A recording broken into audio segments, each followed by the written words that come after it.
So let's have a look at some general rules that I recommend using for allocating time for training. So first of all, have a plan and map of content to be prepared. I've shown you our example. Such map enables you first of all to define how many courses you have to make, for whom, and then also how much time you have to devote to that. So this is the first starting point for every attempt to allocate time to content creation. The second thing you should remember is to use the low seasons to create the content. So every consulting company usually has high seasons and low seasons. Low seasons are usually during some sort of a holidays and between big projects. And so use these low seasons to create the content you need for your training machine. And also use the low seasons, obviously, to train. So especially when we are talking about offline courses, workshops, those elements would be better if they are done during the low seasons where your utilization is lower. I would also recommend using more flexible methods of training, especially outside the low seasons.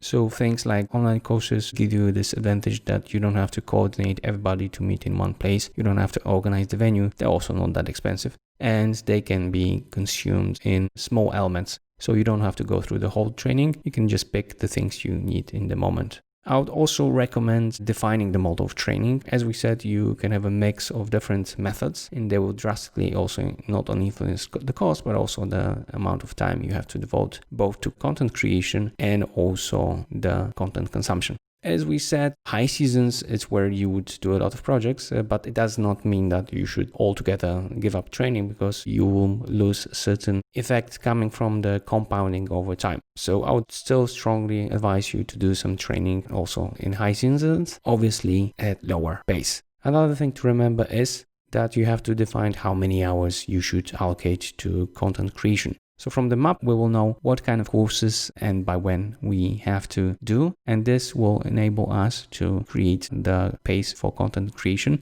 In other words, define, for example, how many courses you have to do per year, per month. And this will enable you to actually get down to do them faster and obviously to supervise the content creation. And I would recommend also doing that for content consumption. However, bear in mind that this should be done on individual level. So for a person, we defined what level he should reach. And on the basis of that, we know what is the gap and how many hours he has to devote to learning the material. Using this information, we can simply define how many hours per month he has to do, or even better, per day. And in this way, we define the pace of content consumption. We did a little bit of that in the very first section when we were talking about the ideal profile of the consultant and how to reach it.